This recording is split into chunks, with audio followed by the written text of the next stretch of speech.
लम्याती नज़ीरु कफ़ी नज़रिन लम्याती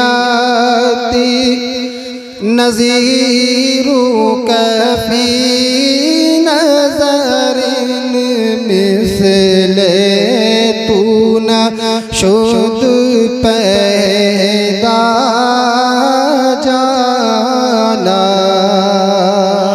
लम्याती नज़ीरु कफ़ी नज़रिन मिस्ले तू न शुद पैदा जाना जगराज को ताज तुरे सरसू जगराज को ताज तुरे सरसू है तुझको शहे दूसरा जाना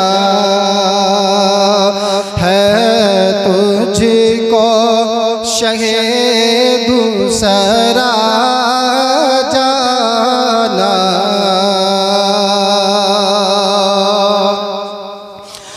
अल-बाहर वला वल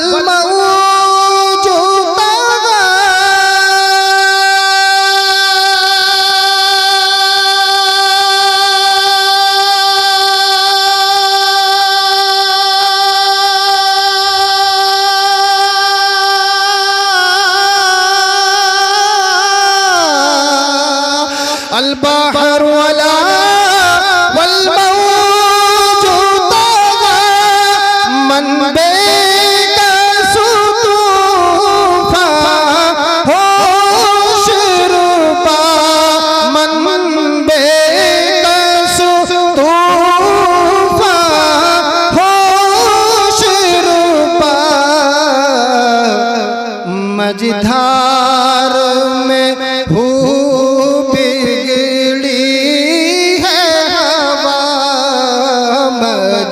धार में हू बिगड़ी है हवा मोरी नैया पार लगा जाना जगराज को ताज तुरे सरसू है तुझको शहे दूसरा जाना।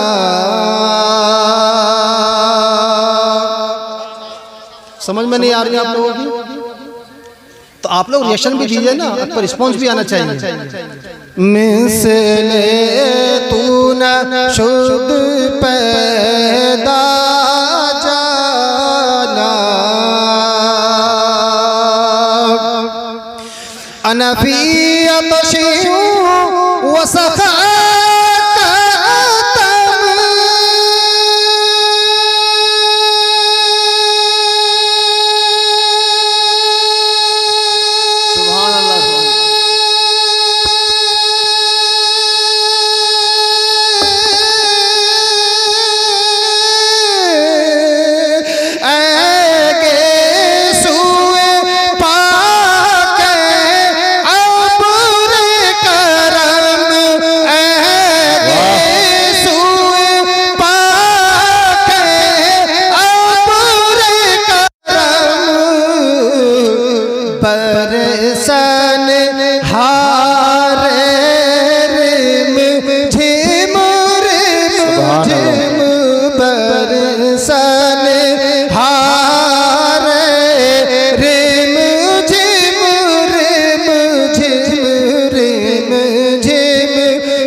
आलम याती नज़ीर कलामे आला पढ़ा जा नजर सुभान अल्लाह ले तू न शुद्ध पैदा जाना। सुभान अल्लाह माशाअल्लाह जिंदाबाद। अर्रूह फिदा फज़ीद हर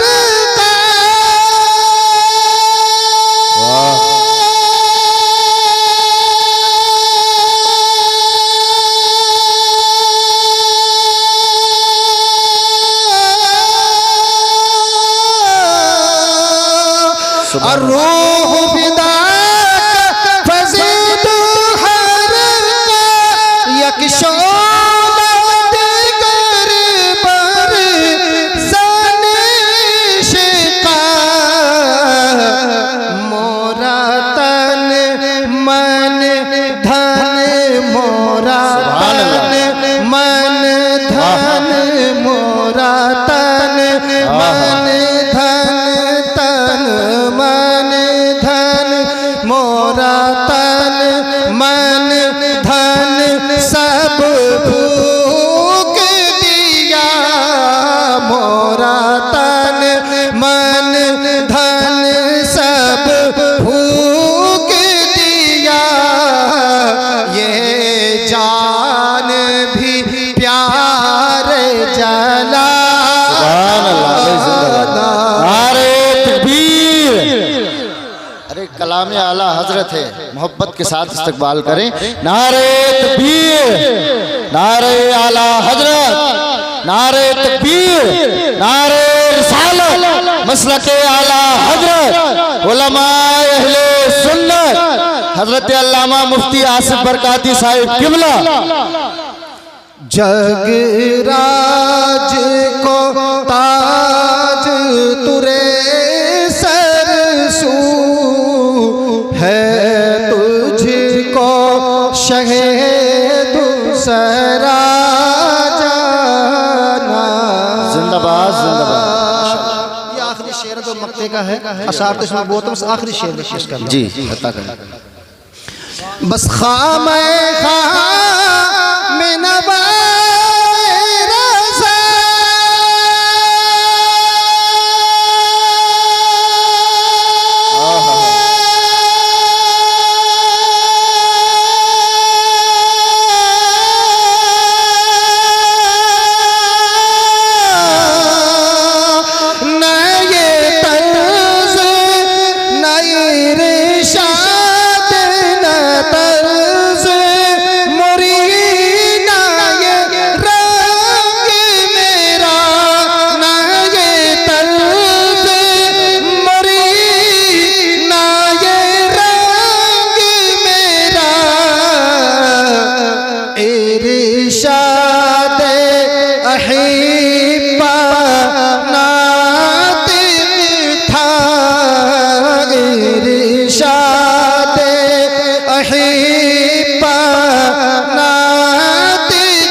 ताज तुरे सरसू है तुझको शहीद दूसरा जाना। जिंदाबाद भाई जिंदाबाद माशाल्लाह। वाह।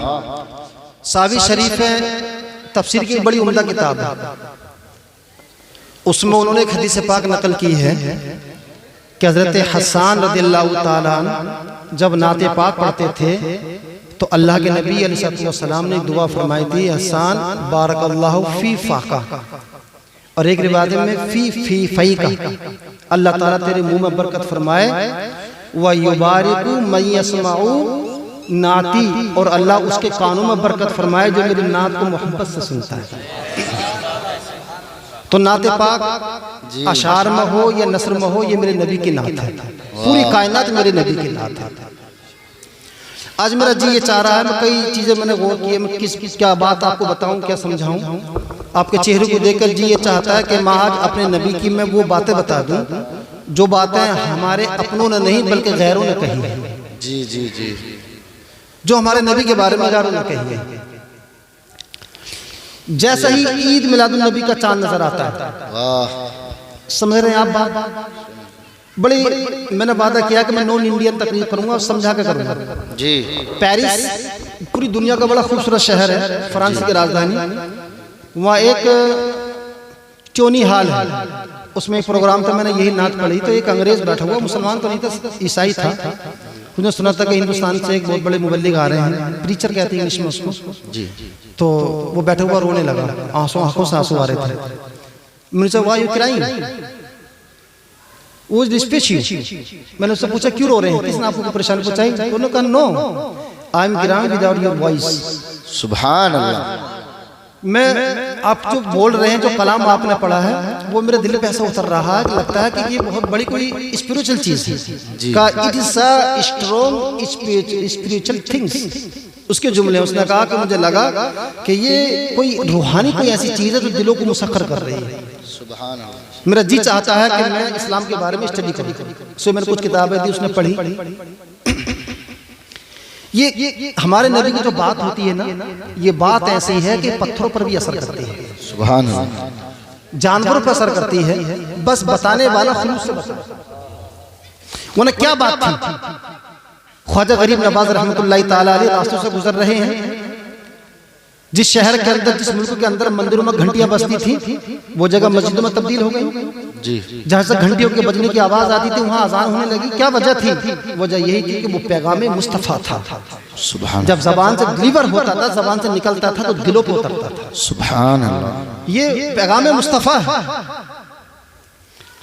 आइए मेरे नबी की दुनिया में तशरीफ लाने से तकरीबन 1000 साल पहले की मैं आपको बात बता दूं जी। शायद आपने सुनी ना होगी, और सुनी हो तो आपको याद ताज़ा हो जाएगा। उससे पहले मैं आपको कुरान की एक आयत का हवाला दूं, और मेरी आदत यह है कि मैं कुरान और हदीस से गुफ्तगू करता हूं, उसके बाद मैं बाहर नहीं निकलता, और बात मैं कुरान की करूंगा। अल्लाह ने कुरान अजीम के अंदर सूरे आले इमरान में 3रा पारा 2nd लास्ट पेज है जी। अल्लाह ने फरमाया लक़द अख़ज़ल्लाहु मिसाक़न नबिय्यीन लमा आतैतुकुम मिन किताबिन व हिकमा सुम्मा जाअकुम रसूलुम मुसद्दिकुल लिमा मअकुम लतुमिनुन बिही व लतंसुरुन्ना क़ाल अक़ररतुम व अख़ज़्तुम ज़ालिकुम इसरी क़ालू अक़ररना क़ाल फ़शहदू व अना मअकुम शाहिदीन। ये कुरान अज़ीम की आयत करीम है, हुफ़ाज़ से पूछ लीजिए, इमाम साहब भी मौजूद हैं।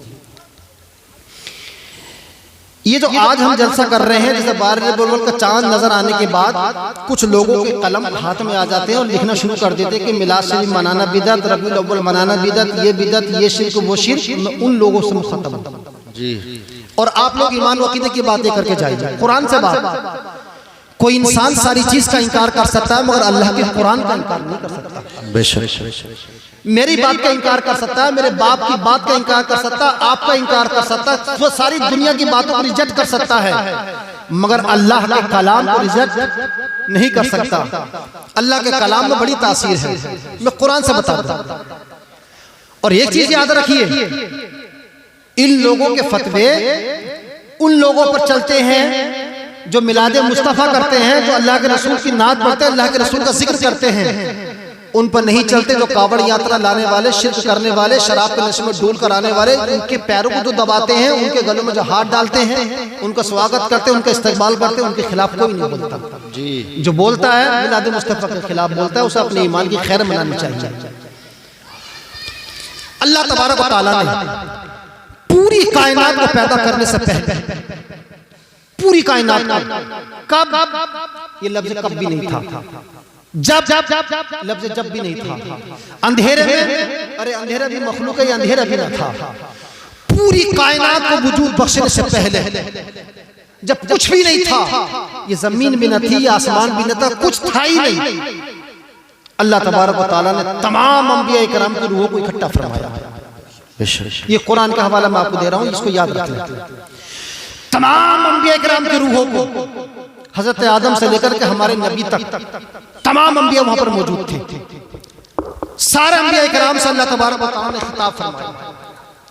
जैसे मैं यहाँ पर आपसे बात कर रहा हूँ, खिताब कर रहा हूँ, सब मेरी बात को सुन लें। इस तरह से तमाम अंबिया इकराम और अल्लाह तबारक व तआला और उसके अलावा कोई नहीं, न कोई वली उस महफिल में, न कोई कुतुब उस महफिल में, न कोई गौस और न कोई अब्दाल, सिर्फ बात करने वाला रब और सुनने वाले अंबिया।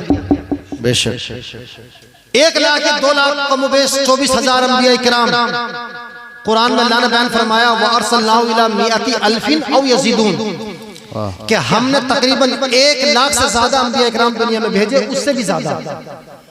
फिक्स तादाद, फिक्स क्वांटिटी कोई नहीं कह सकता कितने हैं, कम बेश तमाम अंबिया इकराम की जमात मौजूद। अल्लाह ने फरमाया लक़द अख़ज़ल्लाहु मिसाक़न नबिय्यीन, अल्लाह ने तमाम अंबिया इकराम से एक वादा लिया। ये ऑथ टेकिंग सेरेमनी थी, ये एक वादा लिया जा रहा था। और टेकिंग सेरेमनी समझते हैं, जब कोई इलेक्शन जीत करके जाता है तो पार्लियामेंट में जो उससे हल्फ लिया जाता है, संविधान की जो शपथ ली जाती है, तो शपथ ग्रहण हिंदी में बोलते हैं, उसको ऑथ सेरेमनी कहा जाता है जी। इसको अरबी में अहद मिसाक कहते हैं।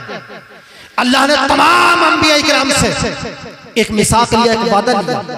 वो वादा क्या था? किस चीज का वादा लिया? अपनी रबूबियत का? नहीं, रबूबियत का वादा तो अल्लाह अहद मिसाक में अलस्तु बिरब्बिकुम के जरिए ले चुका था। बेशक अपनी वैदानियत का, अपनी तौहीद का ऐलान नहीं, ये ऐलान तो अल्लाह करीम पहले कर चुका था।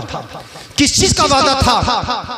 अल्लाह तबारक व तआला ने फरमाया वादा ये था, लमा आतैतुकुम मिन किताबिन व हिकमा, कि मैं हर नबी को, हर एक पैगंबर को, हर एक रसूल को उनके इलाकों में भेजूं। जिस रसूल की जिस जमाने में जहां जरूरत होगी, मैं हर नबी को उस इलाके में उस नबी को किताब देकर, किसी को सहीफे देकर, किसी को बम्पलेट देकर, किसी को कोई पैगाम देकर मैं भेजूंगा जी। अल्लाह ने फरमाया कि नबियों, मैं किसी को किताब दूंगा, किसी को कोई कानून दूंगा, किसी को हिकमत दूंगा, किसी को कोई कमालात दूंगा, किसी को कोई मैं परफेक्शन दूंगा। हर एक नबी को कुछ न कुछ देकर के भेजूंगा। बेशक मगर सुम्मा जाअकुम, अल्लाह ने फरमाया इब्राहीम, मैं तुम्हें भी सहीफा देकर के भेजूंगा, मूसा तुम्हें किताब देकर के भेजूंगा, दाऊद तुम्हें भी किताब दूंगा, इंजील और ईसा तुम्हें भी किताब दूंगा। हर नबी से अल्लाह ने फरमाया मगर सुम्मा जाअकुम रसूलुम मुसद्दिकुल लिमा माअकुम, ऐ नबियों की जमात, मगर हर एक नबी पर किताब होगी, हर एक नबी पर अपना कानून होगा, हर नबी का अपना एक संविधान होगा, हर नबी का अपना एक तरीका होगा, हर नबी का अपना एक तरीका, हर नबी का अपना एक इलाका होगा। मगर अल्लाह ने फरमाया ओ अंबिया, सुम्मा जाअकुम रसूलुम मुसद्दिकुल लिमा माअकुम, मगर तुम्हें सबसे आखिर में मेरा एक पैगंबर आएगा जो तुम्हारी किताबों की तस्दीक करता हुआ है। सुभान अल्लाह। अगर मूसा अलैहिस्सलाम को मोजज़ात दिए होंगे, मेरा पैगंबर आएगा जो मूसा के मोजज़ात की तस्दीक करेगा। ईसा अलैहिस्सलाम को अगर मैंने मोजज़ात दिए हैं तो मेरा पैगंबर आएगा जो इनको वेरीफाई करेगा। हजरत दाऊद अलैहिस्सलाम को किताब अगर दी है तो मेरा आखिरी पैगंबर आएगा जो दाऊद अलैहिस्सलाम की किताब की वेरीफाई करेगा। हजरत मूसा अलैहिस्सलाम को अगर मैंने तौरात दी होगी तो उन किताब की आकर के मेरा पैगंबर वेरीफाई करेगा। मेरा पैगंबर हर नबी की नबूवत, हर रसूल की रिसालत, हर पैगंबर की हिकमत, हर नबी के मोजज़ात, हर नबी के कमालात, हर नबी के तरीके, हर पैगंबर के तरीकों की तस्दीक तो मेरा आखिरी पैगंबर दुनिया में तशरीफ लाएगा। नाम उस पैगंबर का मोहम्मद मुस्तफा। नारे तकबीर, नारे रिसालत, आमदे मुस्तफा, जश्न ईद मिलादुन नबी, हजरत अल्लामा मुफ्ती आसिफ बरकाती साहिब किबला जिंदाबाद, हजरत जिंदाबाद। माशाल्लाह, बहुत खूब, सुभान अल्लाह, सुभान अल्लाह। ये मिलाद मुस्तफा ही तो है जी, मिलाद मुस्तफा, ये मिलाद मुस्तफा ही तो है। बेशक बेशक। हम मिलाद कर रहे हैं कि हमारे नबी आ चुके, हम मिलाद में कह रहे हैं कि मेरे नबी की जुल्फे मुबारक कैसी थी, हम मिलाद में कह रहे हैं मेरे नबी के दंदाने मुबारक कैसे थे, हम मिलाद में कह रहे हैं कि हमारे नबी के मोजज़ात ये थे। कुरान नाजिल हुआ और अल्लाह फरमा रहा था कि दंदाने मुबारक ऐसे होंगे, जुल्फे मुबारक ऐसी होंगी, किताब ऐसी होगी। हम कहते हैं कि हमारे नबी के बाप का नाम अब्दुल्ला है, अल्लाह ताला फरमा रहा था उसके बाप का नाम अब्दुल्ला होगा। अल्लाह फरमा रहा था दादा का नाम अब्दुल मुत्तलिब होगा, हम कह रहे हैं अब्दुल मुत्तलिब था। सुभान अल्लाह। ये मिलाद ही तो है। बेशक अल्लाह ने नबियों से फरमाया, नबियों का जलसा, कितनी मुबारक महफिल थी। कैसे कहते हैं लोग, उन्हें अपने ईमान की खैर करनी चाहिए कि मिलाद बिदअत, अरे बिदअत है तो बिदअत को तुम मत करो, हम तो अल्लाह की सुन्नत समझ के अदा करते हैं। सुभान अल्लाह। उस्ताद बड़ी देर में नजर आए, हम अल्लाह की सुन्नत अदा करते हैं। और सुनिए, ईमान की बात सुनिए जी। अल्लाह ने फरमाया मुसद्दिकुल लिमा माअकुम, और बड़ी नाजुक बात, बहुत नाजुक बात अल्लाह ने अंबिया किराम से फरमाई। जब मेरा पैगंबर आ जाए, मुफ्ती साहब किबला, अल्लाह ने फरमाया कि जब मेरा पैगंबर आ जाए लतुमिनुन नबी, तुम्हें मेरे नबी पर ईमान लाना होगा। बेशक। कितनी नाजुक बात है जी। किससे कहा जा रहा है? क्या हम जैसे कमजोर लोग वहां पर मौजूद थे? औलिया किराम की जमात वहां थी? नहीं, सब अंबिया थे। बेशक। नबी के ईमान के बारे में कुछ शक कर सकता है? अरे नबी पर तो ईमान लाने वाले मोमिन होते हैं। हाँ हाँ, सुभान अल्लाह। हजरत मूसा थे उस महफिल में, हजरत मूसा से कहा जा रहा है। हजरत ईसा थे, उनसे कहा जा रहा है। हजरत इब्राहिम अलैहिस्सलाम थे, उनसे कहा जा रहा है। यूसुफ थे, उनसे कहा जा रहा है। याकूब थे, उनसे कहा जा रहा है। दाऊद थे, उनसे कहा जा रहा है। ये वो शख्सियतें थी, ये वो पर्सनालिटीज थी कि जिन पर ईमान लाकर के इंसान मोमिन होता है, जिन पर ईमान लाकर इंसान जन्नत में जाता है, उनसे कहा जा रहा है तुम्हें उस पर ईमान लाना होगा। बेशक। तुम्हें उस पर ईमान लाना होगा, तुम्हें उसका कलमा पढ़ना होगा। ए मौला, ये तो बड़ा नाजुक मकाम है, अंबिया किराम से कहा जाए तुम्हें ईमान लाना होगा। तो मुफस्सिरीन ने जवाब दिया कि ईमान लाने का मतलब यह है कि हर नबी का दौर होगा, हर नबी की आमद होगी, हर नबी का अपना इलाका होगा, हर नबी की अपनी ज़बान होगी, हर नबी का अपना संविधान होगा, हर नबी का अपना कानून होगा, हर नबी की अपनी किताब होगी, हर नबी के अपने कमालात होंगे, हर नबी के अपने मौजज़ात होंगे। मगर पैगंबर आज़म मोहम्मद मुस्तफ़ा सल्लल्लाहु अलैहि वसल्लम जब तशरीफ लाएंगे तो अगरचे तौरात का दर्स दिया जा रहा होगा, मगर जब किताब कुरान नाजिल होगा तो तौरात का दर्स मनसूख हो जाएगा। इंजील का दर्स दिया जा रहा होगा, कुरान नाजिल होगा, इंजील मनसूख हो जाएगी। हज़रत ईसा अलैहिस्सलाम को मेरे नबी के दस्तक पर बैत करनी होगी। मूसा, तुम्हारे जमाने में मेरा पैगंबर आ गया तो तुम्हें अपना दीन छोड़कर तुम्हारा दीन मनसूख हो जाएगा। मेरे पैगंबर के हाथ पर तुम्हें कलमा पढ़ना। जिंदाबाद जिंदाबाद, सुभान अल्लाह, माशाअल्लाह।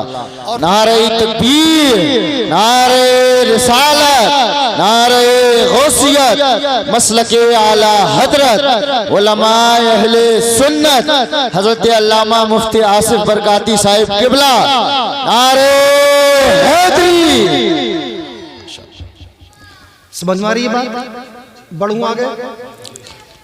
अंबिया किराम से कहा कि बहुत अच्छा, सुभान अल्लाह, सुभान अल्लाह। ईमान लाने का मतलब, ए मूसा, तुम्हारी जब तप रही, तुम्हारे मोजज़ात पर लोग देख देख करके इंप्रेस हो रहे होंगे। सुभान अल्लाह। तुम्हारे आशा की चोट खा करके दरिया नील दो टुकड़ों में बट रहा होगा। अगर मेरा महबूब, मेरा पैगंबर मोहम्मद मुस्तफ़ा आ जाए तो तुम्हें भी उनके सामने झुकना होगा। ए ईसा, तुम्हारे मोजज़ात के जरिए मुर्दे जिंदा हो रहे होंगे। ईसा, तुम्हारे मोजज़ात के जरिए मिट्टी के परिंदों पर हाथ रख के फूंक मार करके परिंदे उड़ रहे होंगे हवा में। मगर जब मेरा पैगंबर आएगा तो तुम्हें सब कुछ छोड़कर मेरे नबी के सामने तुम्हें खुद को सरेंडर कर देना होगा। सुभान अल्लाह। और फिर यही नहीं, उसके बाद में फरमाया लतनसुरुन्ना, लतनसुरुन्ना। अगर आप लोग इंग्लिश जबान जानते हैं तो मैं आपको समझ दूं, लतनसुरुन्ना, तंसुरना दोनों माने हैं। तंसुरना का मतलब आता है तुम्हें जरूर मदद करनी होगी, और तंसुरुन्ना का मतलब है तुम्हें जरूर जरूर मदद करनी होगी। मुफ्ती निजाम साहब किबला मौजूद है। बेशक। इंग्लिश में समझा दूं मैं आपको, जो इंग्लिश जानते हैं इंग्लिश ग्रामर। मैंने कहा आपसे कि पानी लाइए, गिव मी अ वाटर जी। एक तो ये है कहना, और एक ये है कि जरूर पानी लाइए। तो मैं कहूंगा please give me a water. और जब कहना कि जरूर जरूर लाइए तो कहूंगे you will must give a water, जरूर जरूर लाइए। तो कुरान में वही जुमला इस्तेमाल फरमाया कि तुम्हें जरूर जरूर मेरे नबी की मदद करनी। सुभान अल्लाह। मतलब क्या है लोगों, जब मेरा पैगंबर मक्के में जब तशरीफ लाएगा, मेरे पैगंबर पर जुल्म के पहाड़ तोड़े जाएंगे, मेरे पैगंबर के रास्ते में कांटे भी बिछाए जाएंगे, मेरे पैगंबर को तकलीफ दी जाएगी, मेरे पैगंबर को गालियां भी दी जा रही होगी, मेरे पैगंबर को बुरी तरह से सताया जा रहा होगा, मेरे पैगंबर के टखने मुबारक पर पत्थर, ताइफ की वादी में पत्थर मारे जा रहे होंगे। मेरा नबी सब कुछ बर्दाश्त करेगा। ऐ नबियों, जिसके दौर में मेरा पैगंबर आ जाए, जिसके जमाने में मेरा नबी आ जाए, और पैगंबर किराम की जमात जिसके दौर में मेरा नबी आ जाए, सिर्फ यही नहीं कि ईमान ला करके पीछे हट जाओ, मेरे नबी को घर से भी निकाला जा रहा होगा, मेरे नबी के गले में रस्सी डाल करके घसीटा जा रहा होगा, मेरा नबी मेरी इबादत कर रहा होगा, सुभान रब्बियल आला का नारा सजदे में अगर लगा रहा होगा, ऊंट की झोलियां, ऊंट की ओजड़ियां, गंदगियां मेरे नबी के कांधों पर डाल दी जा रही होंगी। ए अंबिया किराम की जमात, तुम्हारे ऊपर जरूरी होगा जब मेरे नबी तने तन्हा पूरी कौम का मुकाबला कर रहा होगा, मेरे नबी को दुनिया वाले जादूगर कह रहे होंगे, मेरे पैगंबर को दुनिया वाले जब साहिब कह रहे होंगे, मेरे पैगंबर को दुनिया वाले जब सता रहे होंगे, चाहे अंबिया की जमात जिस नबी के दौर में मेरा पैगंबर आ जाए तुम पर जरूरी होगा सब कुछ छोड़कर मेरे पैगंबर की मदद के लिए खड़ा होगा। जिंदाबाद जिंदाबाद, नारे नारे रिसालत, पैगंबर इस्लाम, मजहब इस्लाम, उलमाए अहले सुन्नत, हजरत अल्लामा मुफ्ती आसिफ बरकाती साहिब किबला। बहुत खूब हजरत, जिंदाबाद जिंदाबाद। और यही बात खत्म नहीं हो गई जी। अंबिया कराम से अल्लाह ने फरमा दिया तुम्हें ईमान लाना होगा, तुम्हें मदद करनी होगी, बात पूरी हो गई। अल्लाह का हुक्म कौन टाल सकता है? अंबिया कराम से कहा जा रहा है, मगर नहीं, अल्लाह ने फरमाया अक़ररतुम, क्या तुम इकरार करते हो? यही बताओ। जिसे इनकार हो मेरे पैगंबर की आमद का, जिसे इनकार हो मेरे नबी के एहतराम का, वो अभी बता दे। अंबिया से कहा जा रहा है बताओ किसे मेरे नबी की आमद का इनकार है, बोलो किसे मेरे नबी की ये शर्त मंजूर नहीं है? कौन चाहता है कि मोहम्मद पर ईमान ना लाए? कौन चाहता है कि उनकी मदद ना करें? अभी बता दो। तमाम अंबिया किराम से अल्लाह ने फरमाया वाखस्तुम अला ज़ालिकुम इसरी, क्या तुम मेरे इस वादे पर जमे रहोगे? कोई फिसलेगा तो नहीं? अरे नबियों से कहा जा रहा है, आम इंसानों से नहीं, किसी वोटर से नहीं कि सामने से पैसे ले लिए एक कैंडिडेट से और वोट किसी और को दे दिया। ये तो हमारा ईमान है ना, मगर अंबिया इकराम का ईमान जो कहते हैं वो करते। अंबिया से कहा जा रहा है कि जमे रहोगे? अंबिया इकराम ने जवाब दिया अकररना, हाँ मेरे मौला हम इकरार करते हैं, हम यही करेंगे जो तुझसे वादा करते हैं। तो अल्लाह ने फरमाया फश, सब एक दूसरे के गवाह बन जाओ, you will witness on this time, तुम सब एक दूसरे के बिल्कुल सम गवाह बन जाओ और कोई किसी का इनकार नहीं करेगा। फरमाया वाना माकुम मिनश शाहिदीन, ओ अंबिया मैं तुम पर गवाह हूं। ये महफिल ये बात चल रही थी, ऊपर एक नूर चमक रहा था, न सूरज की रोशनी थी, न बल्ब की रोशनी थी, न बल्ब बनाने वाला था, न कायनात थी, न वजूद था, न आसमान था, न जन्नत थी, न दोज़ख थी, कुछ नहीं जी। किसी चीज का वजूद अल्लाह ने नहीं बख्शा। एक नूर चमक रहा है, एक नूर की रोशनी है। अंबिया कराम ने जब ऊपर देखा कि नूर की फुहार कैसी है, एक नबी ने पूछा मौला ये नूर कैसा है? मुफस्सिरीन ने लिखा, इमाम राजी फरमाते हैं, उन्होंने लिखा कि एक नबी ने पूछा मौला इस नूर की ये कौन नूर है? अल्लाह करीम फरमाता है यही तो वो नूर है जो रखने वाला है, यही तो वो नूर है जिसके वजूद से पूरी दुनिया को रोशन किया जाएगा। यही वो पैगंबर है जिस पैगंबर के लिए तुमसे वादे और अहद पैमान किया जा रहा है। इस नूर के लिए तो कायनात सजाई जा रही है, उस नूर की महफिलें सजाई जा रही है। अल्लाह ने फरमाया फमन तवल्ला बादा ज़ालिक फउलाइका हुमुल फासिकून, अगर इसके बाद किसी ने अगर कुछ पीछा हटा कोई तो समझ लेना वो फासिक है। अंबिया से फरमाया जा रहा है। अब देखिए अंबिया कराम दुनिया में तशरीफ लाने लगे। अब मैं आपको बड़ी कामयाब बात बताना चाह रहा हूँ। अंबिया कराम दुनिया में आने लगे, धीरे धीरे नबी आ रहे हैं दुनिया में। हर नबी मेरे नबी की नबूवत का जिक्र कर रहा है, हर पैगंबर आ रहा है मेरे नबी के मौजूद का जिक्र कर रहा है, हर नबी आ रहा है मेरे नबी की रिसालत का जिक्र कर रहा है, हर नबी मेरे नबी की आमद का तस्करा कर रहा है। पूरी दुनिया में जहाँ जहाँ अंबिया कराम की आमद हुई हर जगह मेरे नबी के जिक्र, मेरे नबी के तस्करे। पूरी दुनिया में हर आसमानी किताब में, हर सहीफे में मेरे नबी का जिक्र है। हर जगह हर नबी आने वाले नबी की आमद का तस्करा कर रहा है। ये तस्करा होते होते यमन की सरजमीन तक पहुंचा। यमन की सरजमीन पर जो आसमानी सहीफे थे, आसमानी किताबें थी, वहाँ के बड़े बड़े उलमा वहाँ पर मौजूद थे। दुनिया में मेरे नबी की पैदाइश से 1000 साल पहले, ओ लोगों जरा तवज्जो से सुनिए, बड़ी कामयाब बात बता के जाना चाहता हूँ मैं आज आपको, याद रखिएगा। 1000 साल पहले दुनिया का एक इंसान गुजरा जिसका नाम तुब्बे अव्वल था। तुब्बे अव्वल था उसका नाम। ये उन लोगों में से एक है जिसने पूरी दुनिया को फतह किया है।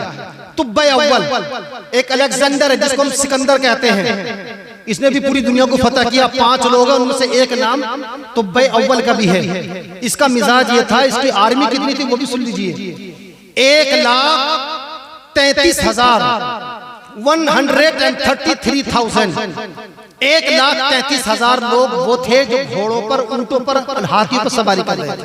इसकी फौज में, और 1,13,000 यानी 113,000, 1,13,000 ये वो थे जो कि पैदल चल रहे थे। कितने हुए? ये 2,45,000 तकरीबन। और उसके बाद में 400 उलमाए किराम की टोली अलग थी।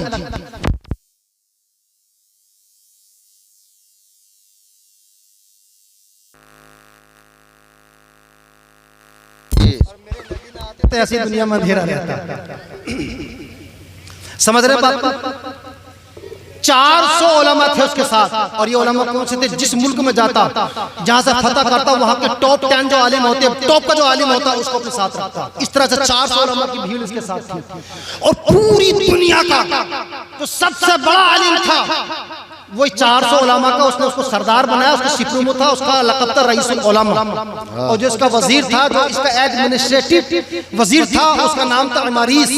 अब बड़ी दिलचस्प बात मैं आपको बताने लगा।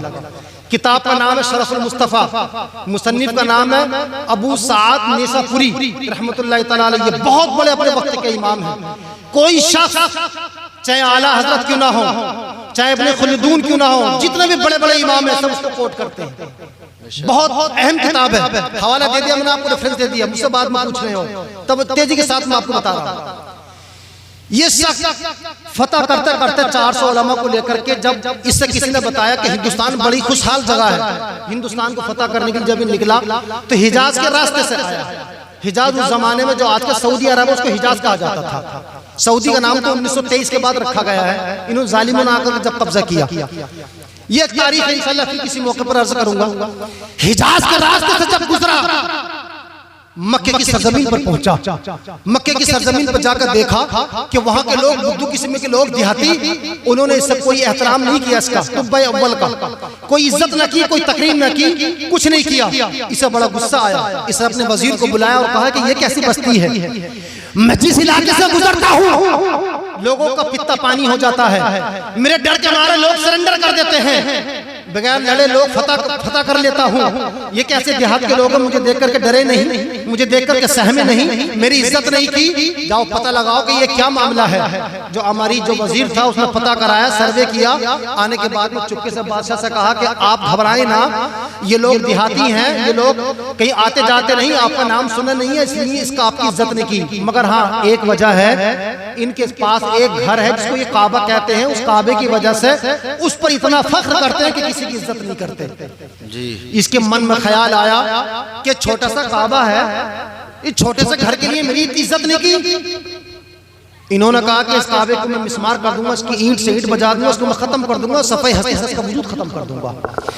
इसने जैसे ही इरादा किया, इसकी आंखों से और कानों से पानी आने लगा। उस पानी के अंदर इतनी ज्यादा बदबू थी कि दूर दूर तक लोगों को रुकना मुश्किल हो जाता था। बड़े बड़े हुक्मा इसकी जमात में थे। डॉक्टर्स को बुलाया। डॉक्टर्स ने कहा कि नहीं, तुम्हारी बीमारी कोई फिजिकल नहीं है, ये तो कुछ आसमानी स्पिरिचुअल बीमारी है।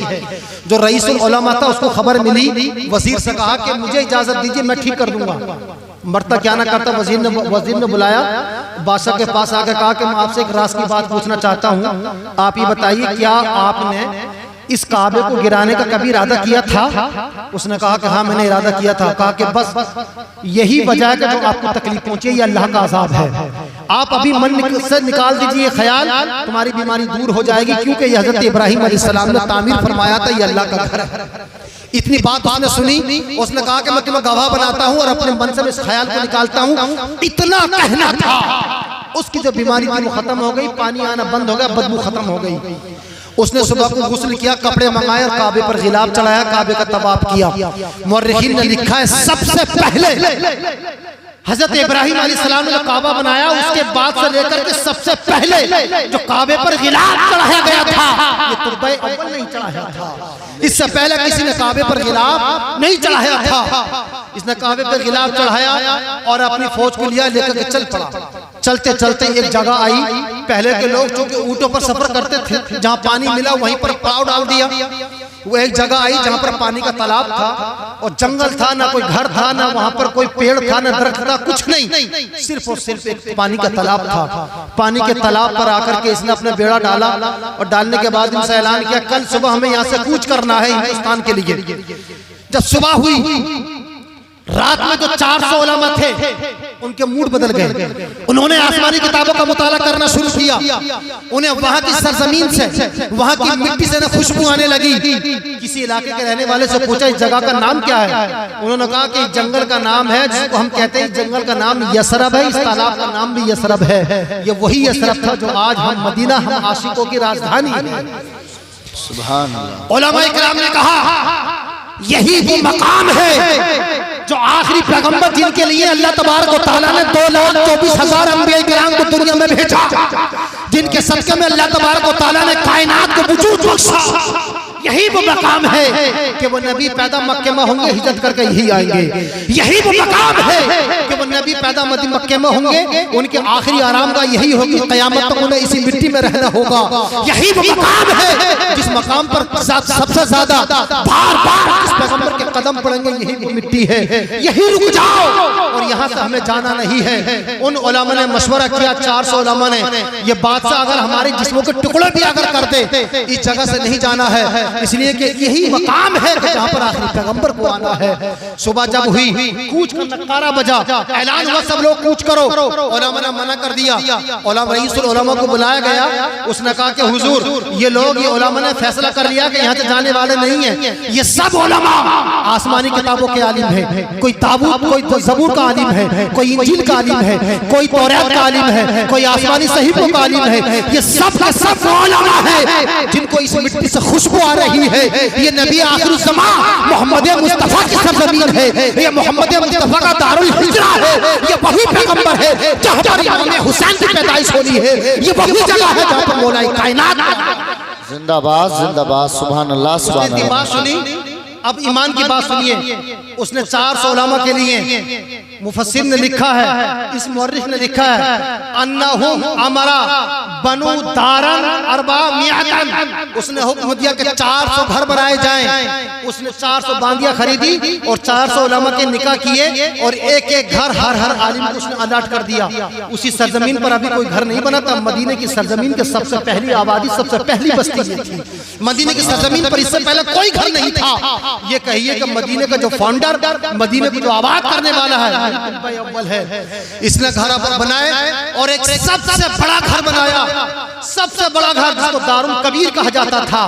उसकी पेशानी पे कहा कि इस दारुल कबीर की पेशानी पे लिख दो, हाज़ा बैतुल मोहम्मद सल्लल्लाहु अलैहि वसल्लम। ये घर किसी आलिम का नहीं है, ये घर आखिरी पैगंबर मोहम्मद मुस्तफा का है।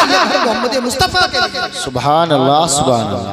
घर बनाया और बनाने के बाद में उसने खत लिखा और उस खत में लिखा कि ये खत मोहम्मद मुस्तफ़ा को मेरा पहुंचा दिया जाए, मैं भी इंतजार करूंगा। उसने कहा कि इन अदरकतहु फआमनतु बिही अव्वला, अगर मैंने मोहम्मद मुस्तफ़ा का जमाना पा लिया तो I will accept, firstly I will accept his religion. मैं सबसे पहला बंदा हूंगा जिसका मैं उसका मजहब कबूल करूंगा। लेकिन अगर मेरे जमाने में आए वह मुदरिक, तो उसने कहा कि अगर मैं ना पा सका तो ये खत मोहम्मद मुस्तफ़ा तक पहुंचा देना। उस खत में क्या था, उस खत की जरा इबारत सुन लो। दो लाइनें सुना दूं, बात आगे बढ़ता हूं। लंबा खत था। उस खत में उसने लिखा, या मोहम्मद हाज़ल किताबु मिन तुब्बै अव्वल, ये खत मोहम्मद तुब्बै अव्वल की जानिब से है। व इला मोहम्मद इब्ने अब्दुल्लाह, मोहम्मद मुस्तफ़ा जो अब्दुल्लाह के बेटे उनकी जानिब में लिख रहा हूं। उसने कहा, या मोहम्मद इन्नी अव्वलु आमनतु बिका व बि रब्बिकल आला। ए मोहम्मद, मैं सबसे पहले तुम्हारे दीन को कबूल करता हूँ, सबसे पहले तुम्हारे रब को कबूल करता हूँ, तुम्हारे रब की इबादत मानता हूँ, तुम्हारे रब को मैं अपना रब मानता हूँ। और उसने लिखा, इन्नी आमनतु बिकिताबिकल्लज़ी अंज़लल्लाहु अलैहि, और मैं सबसे पहले आपकी उस किताब पर ईमान लाता हूँ जिस किताब को अल्लाह तबारक व तआला तुम पर नाजिल फरमाएगा। और उसने लिखा, या मोहम्मद इन उदरिकतु अदरकतुका, ए मोहम्मद अगर मैंने आपको पा लिया, फ़क़ब्बलतु यदैक व क़ब्बलतु क़दमैक, ए मोहम्मद अगर मैंने आपका जमाना पा लिया तो आपके हाथों को चूम लूंगा, आपके कदम को चूम लूंगा। व इल्लम लम उदरिक फशफ़ा अली फिल्लाहि तबारक व तआला भी यौमिल क़ियामा, कहा कि और अगर मैं आपका जमाना ना पा सका तो क़यामत के दिन रब की बारगाह में मेरी शफ़ाअत कर देना। इसलिए सबसे पहले ईमान लाने वाला मैं हूँ। ये खत लिखा और खत लिखने के बाद में जो रईसुल उलमा था उसके हवाले कर दिया और रईसुल उलमा से कहा, ए रईसुल उलमा, ये घर मैं तुम्हारी निगरानी में देता हूँ, तुम इस घर का देख रेख करना, ये घर तुम्हारा नहीं है, इस घर के केयर टेकर तुम हो, इस घर के निगरान, इसकी हिफाजत करने वाले तुम हो। जब मोहम्मद मुस्तफ़ा आ जाए तो ये घर उनको दे देना, ये घर मोहम्मद मुस्तफ़ा का है, मोहम्मद मुस्तफ़ा किसी और के घर में न ठहरे, मोहम्मद मुस्तफ़ा आए तो अपने घर में ठहरे। कायनात मोहम्मद मुस्तफ़ा सल्लल्लाहु अलैहि वसल्लम ने जब हिजरत फरमाई है, हिजरत करते करते मेरे नबी जब बीच रास्ते में आए और मदीने वालों को खबर हुई कि मोहम्मद मदीने आ रहे हैं हिजरत करके, तो कहा कि ये खत मोहम्मद मुस्तफ़ा तक पहुंचा देना चाहिए। एक शख्स था मदीने का जिसका नाम अबू लैला था, ये खत लेकर मेरे नबी की बारगाह की तरफ बढ़े तो रास्ते में अबू लैला मिल गए। मेरे पैगंबर अलैहिस्सलातु वस्सलाम ने फरमाया, या अबा लैला, या अबा लैला, इतीनी किताब अल्लज़ी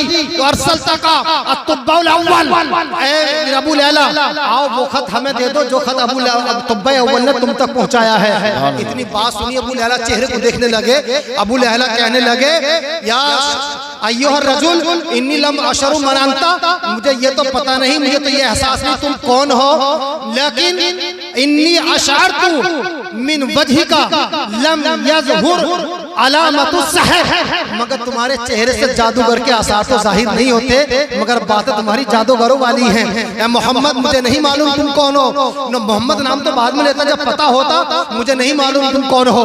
तुम्हारा चेहरा बता रहा है तुम सच्चे जरूर हो, तुम्हारे तहरीर बता रही है तुम सादिक जरूर हो, तुम्हारा अंदाज बता रहा है तुम जो भी हो एक अच्छे इंसान हो। मेरे नबी फरमाते तुम जा कहाँ रहे हो? कहने लगे कि मोहम्मद इब्न अब्दुल्लाह को खत देने जा रहा हूँ। मेरे नबी फरमाते हैं, अना मोहम्मद इब्न अब्दुल्लाह, मैं ही मोहम्मद इब्न अब्दुल्लाह हूँ, मैं ही वो शख्स हूँ जिसकी तरफ तुब्बा अव्वल ने खत लिखा था। हज़रत अबू लैला ने मोहम्मद मुस्तफ़ा को जब खत दिया, मेरे नबी फरमाते हैं, इक़रा या अबा बकर, ए अबू बकर इस खत को पढ़ करके सुनाओ। अबू बकर ने वो खत पढ़ करके सुनाया। मेरे नबी फरमाते हैं, चलो मदीने की जानिब। मदीने में जब पहुंचे, ये वाक़या आपने सुना होगा कि सारे मदीने का हर मुसलमान ये चाहता था कि मोहम्मद मुस्तफ़ा हमारे घर क़याम कर लें। मेरे नबी ने क्या फरमाया, नहीं, मेरी ऊँटनी जिस पर मैं बैठ करके आया हूँ ये अल्लाह की तरफ से मामूर है, ये जहाँ बैठेगी, जिस घर में रुक जाएगी वहीं पर मेरा क़याम होगा। ये बातें सबने सुनी होगी, इसको नहीं बयान कर रहा हूँ, मगर सुनिए यहाँ पर एक पॉइंट की बात बता दूं। लोग कहते हैं मेरे नबी को इल्म गैब नहीं था। अरे मेरे नबी जिस ऊँटनी पर, जिस जानवर पर बैठ जाए उसे इल्म गैब हो जाता है कि नबी को ठहरना। जिंदाबाद जिंदाबाद, माशाअल्लाह, बहुत खूब, नबी को ठहरना। सुभान अल्लाह। सारे मदीने के लोग उस उठनी की लगाम पकड़े पकड़े फिर रहे थे हमारे घर बैठ जाए, मगर उठनी को मालूम था कि मोहम्मद मुस्तफ़ा का घर कहाँ है। आइए अब मुअर्रिखीन की बात सुनिए, जो आपने आज तक उलमा की ज़बानी सुना होगा, मिलाफिलाह की ज़बानी सुना होगा, अइम्मा की ज़बानी सुना होगा कि हुजूर हजरत अबू अय्यूब अंसारी के घर में ठहरे, ये गलत फहमी, इसको दूर कर लो। बड़ी जिम्मेदारी के साथ कह रहा हूँ, अबू अय्यूब अंसारी के घर में ठहरे ये गलत। अबू अय्यूब अंसारी का वो घर था, ये गलत। ये घर अबू अय्यूब अंसारी का नहीं था, ये घर अबू अय्यूब अंसारी का वो नहीं था जिसमें मेरे नबी ठहरे थे। अबू अय्यूब अंसारी का घर तो कुछ और था। अबू अय्यूब अंसारी उसी रईसुल उलमा की नस्ल से थे, जिस रईसुल उलमा की जिम्मेदारी ये थी कि ये घर तुम्हारा नहीं है, ये घर मोहम्मद मुस्तफ़ा का है। सुभान, तुम्हें किराएदार की हैसियत से इसमें रहना है, तुम्हें तो सिर्फ इस घर की झाड़ फूक करनी है, तुम्हें इस घर की निगरानी करनी है, इसमें कीड़े मकोड़े ना आए, इसकी सफाई सुथराई तुम्हें करनी है। ये उन्हीं की औलाद से थे, रईसुल उलमा की औलाद से थे हजरत अबू अय्यूब अंसारी। अबू अय्यूब अंसारी के दादा, उनके दादा के दादा, वालिद इनके बाप इस घर के मालिक नहीं थे, ये तो मेरे नबी के घर में ठहरते आ रहे थे। असल में ये घर मोहम्मद मुस्तफ़ा का था। सारी दुनिया के लोग अपनी ये इस्लाह कर ले कि ये घर अबू अय्यूब अंसारी का नहीं था। ये कहा गया है कि अबू अय्यूब अंसारी के घर में ठहरे। अगर ये घर अबू अय्यूब अंसारी का होता तो दुनिया का कोई भी यहूदी, दुनिया का कोई भी ईसाई, दुनिया का कोई भी बंदी, दुनिया का कोई भी दुश्मन रसूल ये बात कह सकता था। मोहम्मद मुस्तफ़ा का जब घर छीन लिया गया, मक्के के लोगों ने जब मक्के से निकाल दिया, उनके खानदान वालों ने जब उनको निकाल दिया, तो मक्के में मदीने में आने के बाद पना ली अबू अय्यूब अंसारी ने अपने घर में ठहराया। अगर वो मालिक मुख्तार होते तो दूसरों के घर में न ठहरते। अगर वो ताजदारे कायनात थे तो कायनात का चप्पा चप्पा उनको था। अबू अय्यूब अंसारी के घर में ठहरने की जरूरत क्या थी? अबू अय्यूब अंसारी का एहसान है हमारे नबी पर। कोई भी ये बात कह सकता था, कोई वहाबी कह सकता था, कोई देवबंदी ये बात कह सकता था, कोई चलाल भी ये बात कह सकता था, कोई बदीन ये बात कह सकता था, मगर अल्लाह तबारक व तआला जानता था, मेरे रब को इस बात का इल्म था, मोहम्मद मुस्तफा जब मक्के से हिजरत करेंगे, जब मदीने की सरजमीन पर पहुंचेंगे, तो मेरे नबी पर अबू अय्यूब अंसारी तो क्या, मदीने की सरजमीन के किसी भी शख्स का, किसी भी जर्रे का मेरे नबी पर एहसान नहीं होना चाहिए। एहसान मेरे पैगंबर का कायनात के जर्रे जर्रे पर है। तो अल्लाह तबारक व तआला ने तुब्बे अव्वल के मन में ये बात डाली, ए तुब्बा मेरे महबूब के लिए, मेरे महबूब पैगंबर के लिए, मेरे मोहम्मद के लिए, मोहम्मद मुस्तफा के लिए घर बना। मेरा मोहम्मद मुस्तफा जब आएंगे हिजरत करके, तो किसी और के घर में ठहरकर उनका एहसान मेरे मुस्तफा पर ना हो, बल्कि मेरे मुस्तफा जब मदीने में आए तो मेरे मुस्तफा अपने घर में ठहरे। इसलिए मेरे पैगंबर पर कुछ लोगों ने बदज़बानी करनी शुरू की कि अबू अय्यूब अंसारी के घर में ठहरे। ये गलत, ये बिल्कुल गलत है, ये झूठ है। मेरे पैगंबर अबू अय्यूब अंसारी के घर में नहीं ठहरे, बल्कि अबू अय्यूब अंसारी मेरे पैगंबर के घर में ठहरे थे और रहते चले आए। नारे तकबीर, नारे रिसालत, जश्न ईद मिलादुन नबी, उलमाए अहले सुन्नत, हज़रत अल्लामा मुफ्ती आसिफ बरकाती साहिब किबला। नारे तकबीर, नारे रिसालत। वाह वाह वाह वाह वाह, जिंदाबाद। आ रही है बात समझ में आप लोगों की?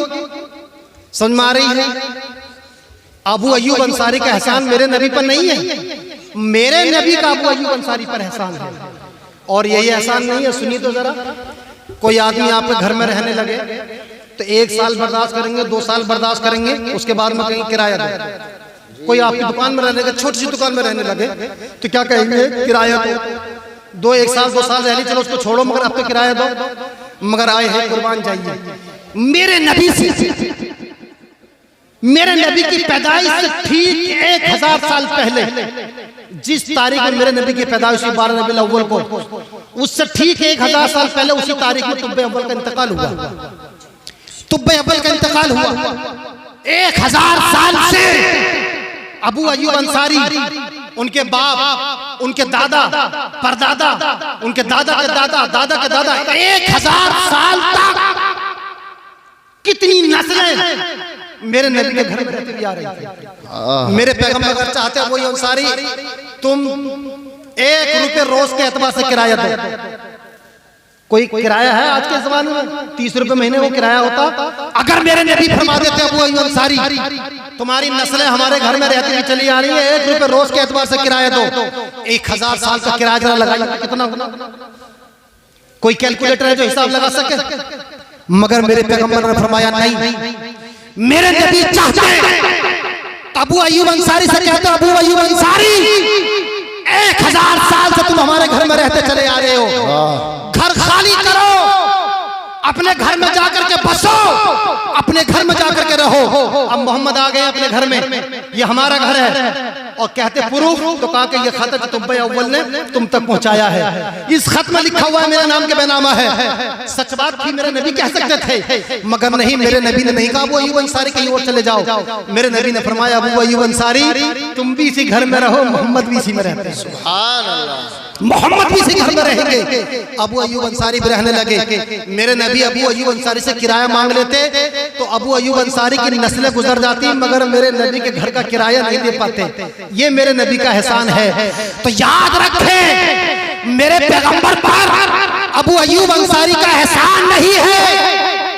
एक इलाके में गया तो कहने लगे कि हजरत आप कहते हैं कि अबू अय्यूब अंसारी, आप कहते हैं कि हमारे नबी का कायनात पर एहसान है, मगर एक शख्सियत ऐसी है जिसका मेरे नबी पर एहसान है। कहा, मैंने कहा कौन? तो अबू अय्यूब अंसारी। मैंने कहा कि ये भी गलत, मगर तकरीर में बताऊंगा, अबू अय्यूब अंसारी का मेरे नबी पर एहसान नहीं है। मेरे नबी का अबू अय्यूब अंसारी और उनकी 1000 साल तक जितनी नस्लें मेरे नबी के घर में रहती आ रही हैं, उन पर मेरे नबी का एहसान है। सुभान अल्लाह, सुभान। मेरे पैगंबर को अल्लाह तबारक व तआला ने कायनात का मोहसिन बना करके भेजा है। मेरे नबी का मोहसिन कोई नहीं है। मेरे नबी ने हर शख्स पर एहसान फरमाया है। 1000 साल से लोग रहते आ रहे थे। अब कहना, आप जहन में मत रखना, अब ये जहन से निकाल दो कि अबू अय्यूब अंसारी के घर में मेरे नबी ठहरे। अब ये कहना कि अबू अय्यूब अंसारी मेरे नबी के घर में ठहरे थे, दस्तावेज है, हवाला है, किताब है। इस किताब को हर कोई मानता है। अब सुनिए, मेरे पैगंबर अलैहिस्सलाम की शख्सियत को सुनिए। मेरे नबी की पर्सनालिटी को समझिए, मेरे नबी की शख्सियत क्या है। मेरे नबी की शख्सियत देखिए, आपने अगर तारीफ करें, अगर मैं आपसे तारीफ करूं अपने नबी की तो कमाल की बात नहीं है। कमाल यह है कि जब गैर को तारीफ करें तब कमाल की बात है, तब कमाल होता है। मुझे एक रिवायत याद आ रही है, मैं आपको जल्दी से सुना दूं। एक गरीब इंसान मक्के में आता है, मैं आपसे पूछूं, बच्चे से पूछूं, है मुसलमान के बच्चे, ये बता मेरे नबी का सबसे बड़ा दुश्मन कौन? जवाब मिलेगा अबू जहल। मैं पूछूं मेरे नबी का सबसे बड़ा मुखालिफ कौन? जवाब मिलेगा अबू जहल। मैं कहूं कि मक्के का सबसे बड़ा आतंकवादी कौन? जवाब मिलेगा अबू जहल। मैं पूछूं मक्के का सबसे बड़ा जालिम कौन? जवाब मिलेगा अबू जहल। मैं पूछूं मक्के का सबसे बड़ा टेररिस्ट कौन? Who is terrorist of the holy place of Mecca? मक्के का सबसे बड़ा दहशतगर्द कौन है? तारीखों में मिलेगा, मुअर्रिखीन ने लिखा कि अबू जहल। और अबू जहल मेरे नबी का कितना बड़ा दुश्मन, खुल्लम खुल्ला मेरे नबी का दुश्मन। मुट्ठी में कंकर को उठा कर लाया, पत्थरों को, कहा कि मोहम्मद बताओ मुट्ठी में क्या है? मेरे नबी ने फरमाया मैं बता दूं, ये वो बता जो तेरी मुट्ठी में है। कहा कि वही बता दे तो अच्छा है। मेरे नबी ने फरमाया बोलो कौन हो तुम अबू जहल की मुट्ठी में? इतना कहना तक कंकरों से आवाज आने लगी, ला इलाहा इल्लल्लाहु मुहम्मदुर रसूलुल्लाह। इंग्लिश में बता दूं, there is no God but Allah and prophet Mohammed सल्लल्लाहु अलैहि वसल्लम इज हिज लास्ट मैसेंजर। आवा खुदा आवा तसेसी बजूसु पकनेसी कुल सताबो बस पकनेसी साथोस में साबन मोहम्मद सुभान अल्लाह। ये फ्रेंच में मैंने आपसे कहा, फ्रेंच में इसका मतलब ये है कि हमारा रब खुदा है और हमारे जो पैगंबर जिसके सामने तो खड़ा है ये मोहम्मद मुस्तफा है। सुभान अल्लाह। फ्रेंच समझ में नहीं आती जल्दी से, इंग्लिश थोड़ा बहुत टच कर भी लेते हैं। मोहम्मद मुस्तफा का जब कलमा पढ़ा कंकरों ने तो लाया था मुट्ठी में, कहां से ढूंढ ढांढ कर मोहम्मद मुस्तफा के कदमों पे फेंक दी। कहा कि अब भी मोहम्मद की बात। चला गया कंकर कहने लगी, ओ अबू जहल तेरा एहसान है हम पर। अरे उठाया तो कहीं से था मगर कदम पर तो मोहम्मद मुस्तफा के डाल के चला गया। डाल तो मोहम्मद मुस्तफा के कदमों में दिया है। यही अबू जहल, इसने शख्स का हक मार लिया। गरीब आदमी, देहात का रहने वाला, देहात से आता था, अबू जहल से अपना हक मांगता था और अबू जहल धक्के मार करके उसको बाहर निकाल दिया करता था। धक्के मारे बाहर निकाल दिया। एक मर्तबा रोता रोता, गरीब आदमी था, बर्दाश्त भी नहीं हो सकती थी, कर्ज था, क्या करता, वही सहारा था। एक मर्तबा कुछ लोगों के पास आया और कहने लगा मेरा हक अबू जहल से दिला दो। मगर अबू जहल मक्के का इतना बड़ा दहशतगर्द था, इतना बड़ा आतंकवादी था कि उससे बात करने की किसी में हिम्मत ना होती थी। अगर कोई शख्स मुझसे कहे कि मौलाना योगी पर हमारा हक है, मेरे पैसे मुझे दे दो, वो देता नहीं, मैं जाता हूँ तो पुलिस वालों से गार्ड से मुझे पिटवा कर बाहर निकाल देता है। मेरी हिम्मत में जाऊं उसके पास, मेरा भी वही असर होगा। मगर नहीं, कुछ लोगों ने कहा कि तू अगर चाहता है कि तेरा हक मिल जाए, तेरे पैसे मिल जाए, तो चला जाए इस शख्स के पास में जो मक्के में, जो काबे के सहन में नमाज पढ़ रहा है, इसके पास चला जाए, यही तेरा हक मिला सकता है। इन लोगों का मकसद ये था कि मोहम्मद के पास जाएगा, मोहम्मद अबू जहल के पास जाएंगे और अबू जहल इन्हें भी भगा देगा, फिर हम मजाक उड़ाएंगे। इन्होंने अबू जहल के पास के हक लेने के लिए मोहम्मद मुस्तफा का रास्ता बताया। जब आया, मेरे नबी के चेहरे को देखा तो चेहरे को देखता मेरे नबी कभी रुकू कर रहे हैं, कभी सजदा कर रहे हैं, नमाज के खत्म होने का इंतजार करने लगा। चेहरे मुबारक को देखता है तो दिल इत्मीनान से मुतमईन हो जाता है कि यकीनन कोई कायनात में हस्ती अगर है जो मेरा हक दिला सकती है, तो इसका चेहरा बता रहा है कि ये बड़ा सच्चा इंसान है। He is a truthful man, ये बहुत सच्चा इंसान है, यही मेरा हक दिला सकता है। मेरे पैगंबर ने सलाम फेरा, अर्ज करने लगा, ए मोहम्मद मुझे आपके पास भेजा है, अबू जहल पे मेरे कुछ पैसे हैं, वो पैसे नहीं देता, मेरा हक दिला दीजिए। मोहम्मद मुस्तफा ने उस शख्स का हाथ पकड़ा, अबू जहल के दरवाजे पर पहुंचे। अबू जहल को आवाज दी, अबू जहल। अबू जहल ने कहा मैं अक़राउल बाब। दरवाजा किसने खटखटाया? मेरे नबी फरमाते हैं अना मोहम्मद इब्न अब्दुल्लाह, मैं मोहम्मद इब्न अब्दुल्लाह हूँ जो दरवाजे पर खड़ा हूँ। इतना सुनना था। अबू जहल दरवाजे पर आया, भले ही कितना कट्टर मुखालिफ को ना हो, कितना भी बड़ा दुश्मन ना हो, कमाल ये होता है कि दुश्मन का भी सर झुक जाए। मोहम्मद मुस्तफा को जब दरवाजे पर देखा तो पैगंबर को जब दरवाजे पर देखने के बाद पूछा मोहम्मद कैसे आना हुआ? मेरे नबी फरमाते हैं इस शख्स का ये गरीब इंसान है, कमजोर है, मजलूम है, लाचार है, बेकस है, बेसहारा है, तूने इसका हक मार रखा है। इसकी रकम जितनी है अभी के अभी मोहम्मद मुस्तफा तुझे हुक्म देते हैं, अभी मोहम्मद मुस्तफा के कहने से इसकी रकम वापस कर दे। इतना सुना अबू जहल के हाथ पर कपकपा गए, अंदर गया, जाने के बाद में पैसे वापस लाया और लाकर के उसको दे दिए। मेरे नबी ने फरमाया कि पैसे कितने हैं? उसने गिने तो गिनने के बाद में 15 दिरहम जायद थे। उसने कहा कि मेरा हक से ज्यादा 15 दिरहम जायद है।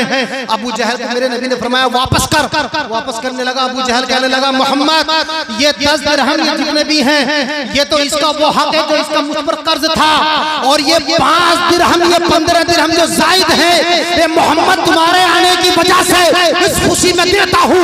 मोहम्मद तुम्हारे मुझसे 1000 इखलास सही, मगर तुम्हारी सदाकत तुम्हारी अमानत के लिए मेरी आंखें झुकती हैं, मेरा दिल झुकता है। जिंदाबाद जिंदाबाद, सुभान अल्लाह सुभान ये हक दे दिया।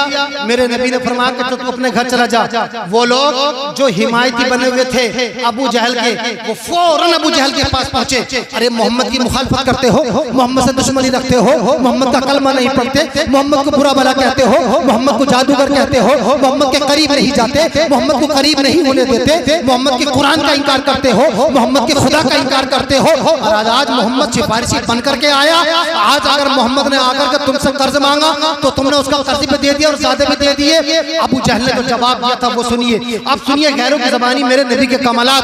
अबू जहल कहने लगा मोहम्मद मेरा भतीजा है, मेरे 1000 इख्तिलाफात सही, मैं मोहम्मद को जादूगर कहता हूँ, मोहम्मद की किताब को नहीं मानता, मोहम्मद के खुदा को नहीं मानता, मोहम्मद का कलमा नहीं पढ़ता, मोहम्मद मुस्तफा की तालीमात को कबूल नहीं करता, मोहम्मद मुस्तफा की तालीमात को मौजूद को नहीं मानता, मोहम्मद मुस्तफा की नबूवत को नहीं मानता, मोहम्मद मुस्तफा को नबी नहीं मानता, मोहम्मद मुस्तफा की रिसालत को नहीं मानता, मोहम्मद मुस्तफा को रसूल नहीं मानता, मोहम्मद मुस्तफा को खातिमुन नबीयीन नहीं मानता, मोहम्मद मुस्तफा को सय्यदुल अंबिया नहीं मानता, मोहम्मद मुस्तफा को ताजदार कायनात नहीं मानता, मोहम्मद मुस्तफा को वजह तखलीक कायनात नहीं मानता, मोहम्मद मुस्तफा को बाइस तखलीकात नहीं मानता, मगर इतना जरूर मानता हूँ कि मोहम्मद मुस्तफा जैसा सच्चा, मोहम्मद मुस्तफा जैसा अमीन, मोहम्मद मुस्तफा जैसा सादिक, मोहम्मद मुस्तफा जैसा सच्चा इंसान, मोहम्मद मुस्तफा जैसा एक बेहतरीन इंसान, मोहम्मद मुस्तफा जैसा परफेक्शन रखने वाला इंसान कायनात में ना तो आज तक पैदा हुआ है ना ही पैदा होगा। अरे मोहम्मद मुस्तफा ने तो हक मांगा है, अगर मोहम्मद मुस्तफा मेरा पूरा घर भी आकर के मांगते तो मोहम्मद मुस्तफा की एक आवाज में दे देता। उनका कलमा नहीं पढ़ता मगर सच्चा मांगा। नारे तकबीर, नारे रिसालत, मसलके आला हजरत उलमाए अहले सुन्नत हजरत अल्लामा मुफ्ती आसिफ बरकाती साहिब किबला। ये होता है कमाल कि अपने तो अपने गैर माने तब कमाल होता है। उस्ताद खलील साहब, कारी उमर साहब, आप ये बस्ती तो मेरी है, मुझे लगता है मेरा पुराना कभी रिश्ता है, शायद मेरा खूनी रिश्ता के आबा से रहा होगा, मुझे नहीं मालूम जी। अगर आप मेरी तारीफ करें, मुझे स्टेज पर लाएं, मुझे कुर्सी बिठाएं तो मेरे अपने हैं, लेकिन कोई मेरा मुखालिफ, मेरा दुश्मन मुझे बिठाए तो ये बड़े कम। कहा कि मोहम्मद मुस्तफा अगर कहते कि पूरा घर दे दे अबू जहल तो दे देता, मगर नबी नहीं मानता, कोई बात नहीं है, मगर सादिक जरूर मानता हूँ, सच्चा जरूर मानता हूँ। उसी सच्चे की तो मिलाद हम मना रहे हैं। अब मैं अपनी बात को लास्ट की तरफ लेके जा रहा हूँ। एक में एक चीज दूसरे की ज़बानी में सुना। हजरत सैयद मुकीमुर रहमान साहब किबला तशरीफ लाने वाले हैं, आप उनकी तकरीर सुनकर जरूर जाइए। मैं आपको इख्तिताम की तरफ ला रहा हूँ, मैं इसका क्लाइमेक्स पेश कर रहा हूँ, सुनिए।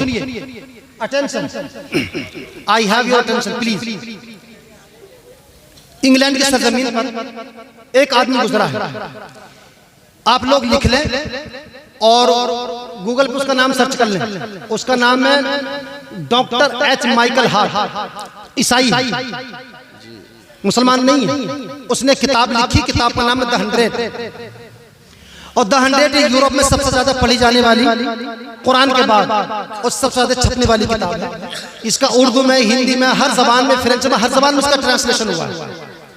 डॉक्टर माइकल एच हार्ट, जो लोग नौजवान है, स्कूल में, कॉलेज में पढ़ते हैं, उनके लिए बड़ी दिलचस्प बात बता रहा हूं। ये अपना नहीं है, ये हमारा नहीं है, ये मुसलमान नहीं है, ईसाई मजहब उसका ईसाई है। उसने किताब लिखी द 100, और द 100 के लिए उसमें क्या किया, उसने 100 लोगों का तस्करा किया। 100 लोग वो हैं हजरत आदम से लेकर के उसकी जिंदगी तक। इन 100 लोगों में वो इंसान को लिया है जिसने दुनिया को अपनी शख्सियत, अपनी फिक्र, अपनी आइडियोलॉजी से इंप्रेस किया, जिसने दुनिया पर कुछ असरात छोड़े हैं, जिन्होंने दुनिया के अंदर चाहे साइंसी इनकलाब पैदा किया हो, मजहबी इनकलाब बर्पा किया हो, जो रिलीजियस रेवोल्यूशन दुनिया में लाए हैं, उन लोगों के तस्करे किए हैं। और इन 100 लोगों को जमा करने के लिए 5000 लोगों की जिंदगी को पढ़ा, 5000 लोगों को उसने पढ़ा। जब उसने सर्वे किया तो 5000 लोगों की जिंदगी को उसने कलेक्ट किया और उसको स्टडी किया, उसको पढ़ा। उन 5000 में से 100 लोगों को उसने छांटा। अब आप सोचिए कितने लोग मेरे सामने बैठे हैं, तकरीबन 200-300 लोग। मैं उनमें से 5 आदमियों को छांटूंगा तो कोई ना कोई कमाल तो होगा। इसी तरह से पूरी दुनिया के 5000 लोगों को पढ़ने के बाद 100 लोग इकट्ठा किए। उन 100 में से हमारे नबी मोहम्मद मुस्तफा को उसने लिया है। जब उसने किताब की तरतीब दी, किताब की जब रैंकिंग बनाई उसने, तो सबसे पहले जिस शख्स का नाम लिखा है फर्स्ट पेज पर, जिस इंसान से किताब को अपनी शुरू किया है, वो सबसे पहले जो इंसान है हमारे और आपके पैगंबर ताजदार कायनात मोहम्मद मुस्तफा का नाम लिखा सल्लल्लाहु ताला। सबसे पहले मोहम्मद मुस्तफा सल्लल्लाहु ताला अलैहि वसल्लम की जीवनी को लिखा, मेरे नबी की जीवनी का उल्लेख किया, मेरे नबी की लाइफ हिस्ट्री को, मेरे पैगंबर की सवाने हयात को लिखा है। और प्रीफेस मुकदमे में उसने लिखा है कि लोग दुनिया से सवाल करेंगे, you are a Christian, you follow Christianity. मैं उसके अल्फाज सुना रहा हूँ। उसने लिखा है इंग्लिश में, इंग्लिश के जुमले सुना दूं, मजा आ जाएगा सुनकर। ये ईसाई है, मुसलमान नहीं है। उसने अपने नबी हजरत ईसा अलैहि सलाम को भी लिया है, मगर सबसे पहले हमारे नबी का नाम उसने शुरू किया है, हमारे नबी का से किताब की शुरुआत की है। सुभान अल्लाह। उसने लिखा the people will ask me you are Christian, you follow Christianity, your prophet is Isa Masih, कि तू तो ईसाई है, ईसाईयत को फॉलो करता है, हजरत ईसा मसीह अलैहि सलाम को मानता है। You are not Muslim, you not follow Muslim Islam, you not follow Mohammed prophet Mohammed सल्लल्लाहु अलैहि वसल्लम। लोग कहेंगे ना तो मुसलमान है, ना तो इस्लाम को मानता है, और ना तो मोहम्मद का कलमा पढ़ता है। You not follow ideology of prophet Mohammed सल्लल्लाहु अलैहि वसल्लम, और ना मोहम्मद मुस्तफा की तालीमात को मानता है। तो फिर आखिर वजह क्या है कि सबसे पहले मोहम्मद मुस्तफा का नाम क्यों लिखा है? उसने कहा, लोग मुझसे पूछेंगे, जवाब भी सुनिए। उसने अपने मुकदमे में लिखा, ये मैं वो बात नौजवानों तुमसे बता रहा हूँ, ये बात हमारे नबी की है, मगर गैरों की जबान से कहलवाई जा रही है। और हमारे गैरों का ये हाल है, बेशर्माई और बेगैरती का ये हाल है कि जब मेरे पैगंबर की विलादत का महीना नजर आता है, चांद चमकता है, तो उनकी जबान के कलम बेनियाम हो जाते हैं। उनकी जबानें, उन जबानों की जबानें, बेदीनों की जबानें ऐसे चलती हैं जैसी जबान अबू जहल की भी न चली थी, अबू लहब की भी न चली थी, उतबा शीबा की भी न चली थी। ऐसी जबानें चलती हैं, शिर्क और बिदअत के फतवे लगाते हैं। अरे मिलादे मुस्तफा, अगर शिर्क और बिदअत होता तो रब तबारक व तआला अंबिया किराम को इकट्ठा करके शिर्क और बिदअत का काम करता? नहीं नहीं, ये तो मेरे रब ने हमको एक तरह दी है। हमारे रब ने अपने नबी को मिलाद मनाने का एक तरीका दिया है, कुरान से। सुभान अल्लाह। इस शख्स से लिखता है कि लोग अगर पूछेंगे तो जवाब सुनिए। इसने कहा कि मैंने 5000 लोगों की जीवनी को पढ़ा, 5000 लोगों की जिंदगी को मैंने स्टडी किया। I have read deeply history of life all 5000 people in the world with a revolution on the world. मैंने 5000 लोगों की, ऐसे इंसानों की जिंदगी को पढ़ा है जिन्होंने पूरी दुनिया में इनकलाब बर्पा किया है, मगर मैंने मजहब की बुनियाद पर नहीं, बल्कि मैंने कोई अकीदत की बुनियाद पर नहीं, मैंने किसी अकीदत की बुनियाद पर नहीं, बल्कि मैंने किसी रिलीजन की बुनियाद पर नहीं, किसी मुल्क की बुनियाद पर नहीं, अपनी किताब की जो रैंकिंग की है, मैंने सबसे पहले ऐसे इंसान को, सबसे पहले ऐसे इंसान को, सबसे पहले मैंने ऐसे इंसान को अपनी किताब में लाने के लिए कोशिश की है जिसने पूरी दुनिया का निजाम बदल डाला है, जिसने कम वक्त में पूरी दुनिया के निजाम में इनकलाब बर्पा किया है। ऐसे शख्स को मैंने अपनी किताब किताब में जगह दी है। सबसे पहले मैंने ऐसे इंसान के नाम से अपनी किताब का आगाज किया है जिसने पूरी दुनिया की सोच को बदल कर रख दिया है, जिसने पूरी दुनिया की फिक्र को तब्दील किया है,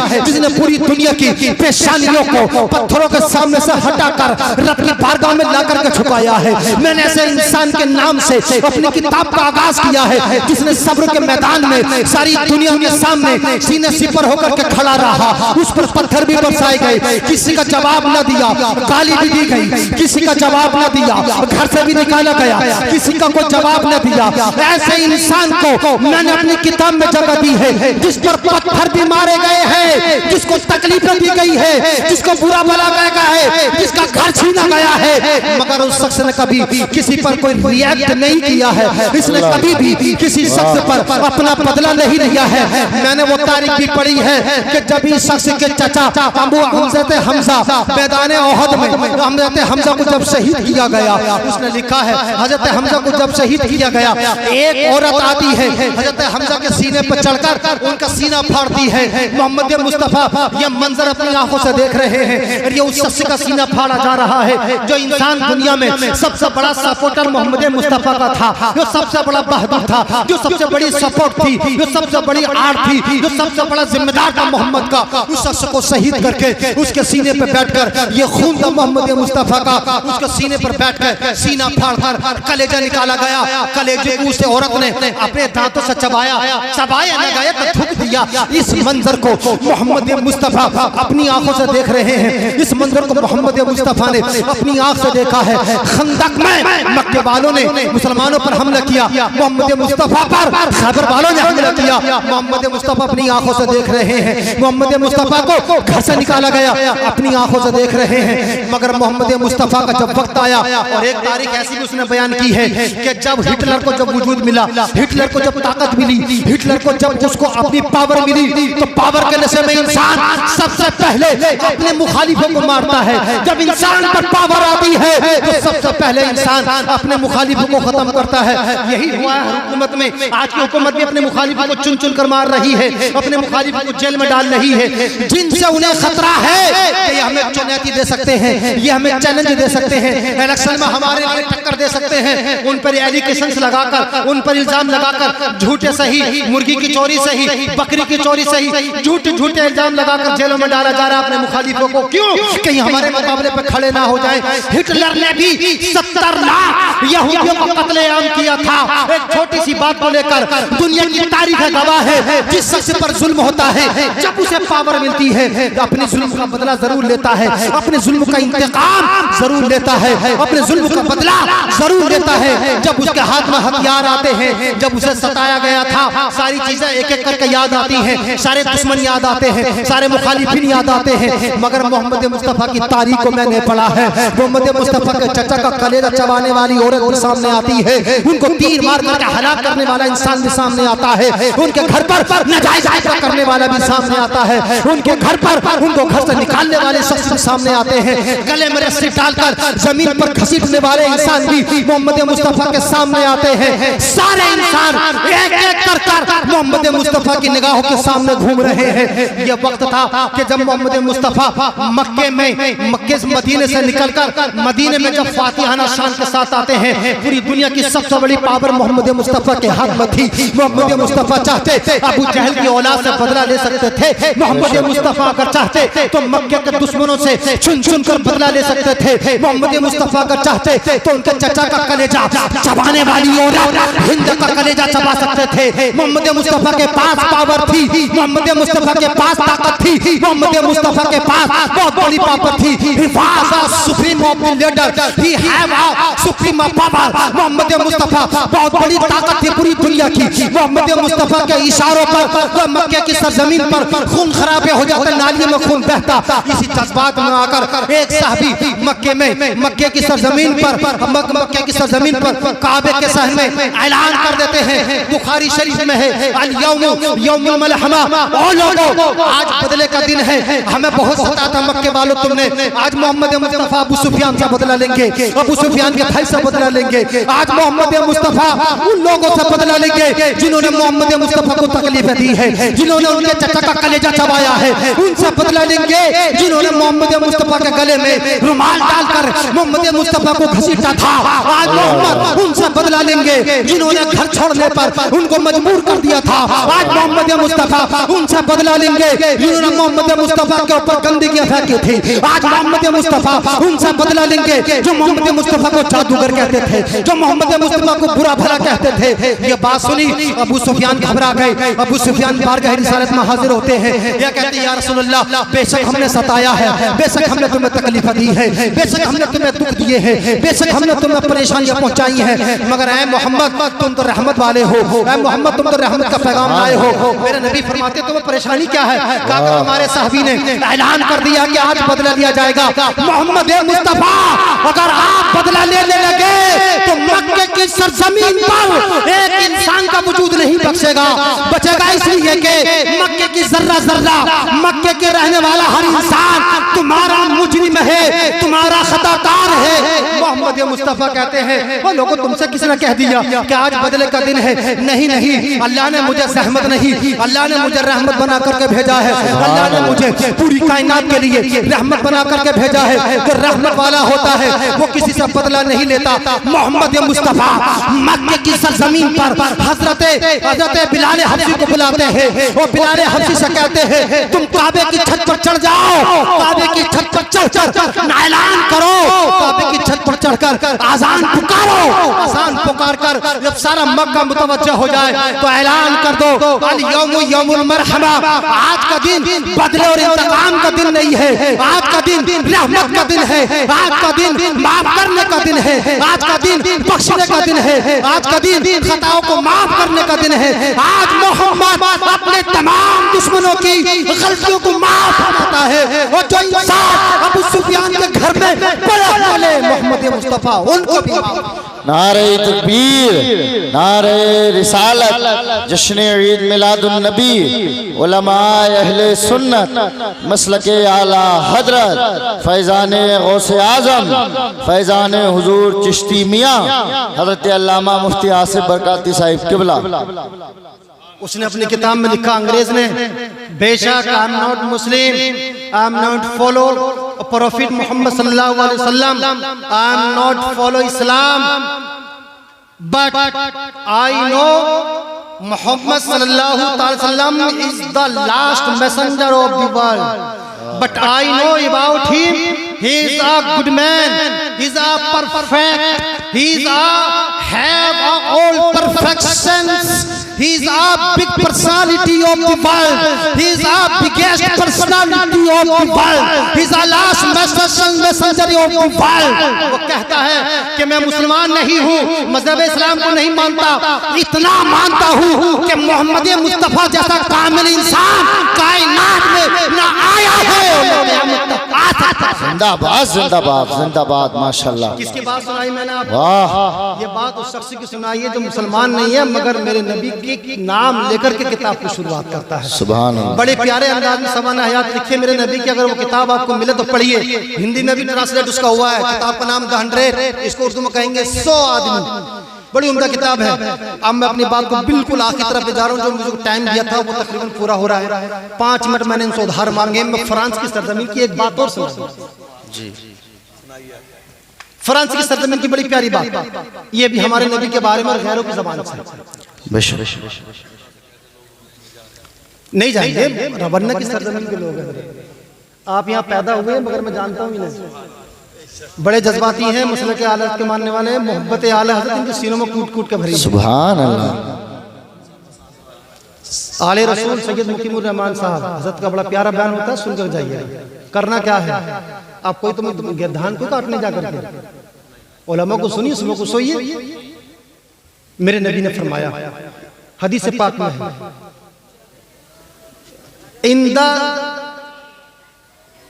इंदा जिक्र रहमान तंजिलुर रहमा, कि जहां पर अल्लाह का और उसके महबूब बंदों का जिक्र होता है अल्लाह की रहमत नाजिल होती है। ये बड़ी मुबारक महफिल है। अपने नबी की एक बात तो सुना तो बात खत्म कर लो। अटेंशन, समझ में आ रही है आपकी बात? तकरीर इंडियन तो नहीं है ना? मिक्स कर दी। जी समझ में तो आ रही है बात? एक एक बात समझ में आनी चाहिए। फ्रांस की सरजमीन पर एक कॉन्फ्रेंस हुई, ये बात पेरिस की है 1931 की, 1931 की बात।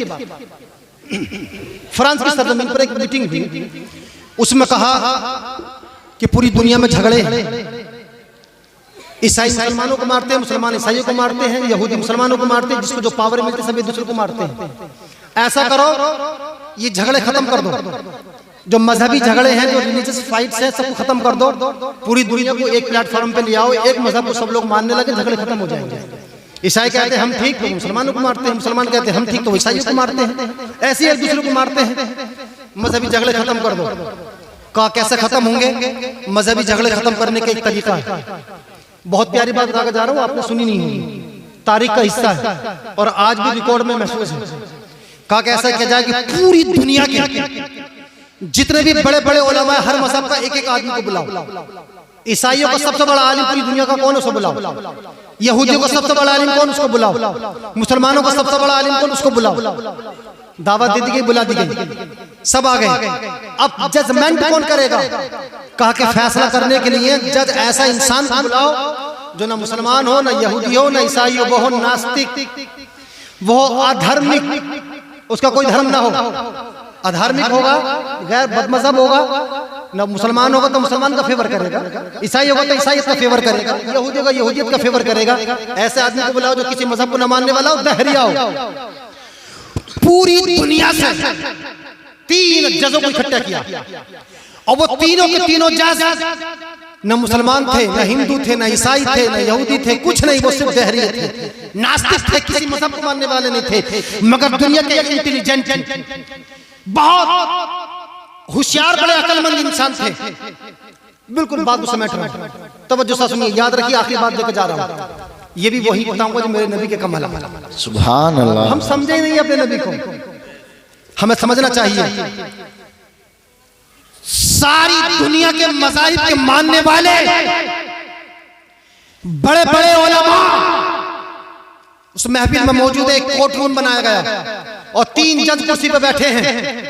सबसे पहले जज ने कहा कि ऐसा कीजिए, जितने भी लोग हैं सब अपना इंट्रोडक्शन दीजिए, अपना परिचय कराइए, खुद से परिचित कीजिए, तुम्हारा क्या इंट्रोडक्शन है, क्या तुम्हारा परिचय वो बताइए, तारुफ कराइए। एक शख्स खड़ा हुआ, कहने लगा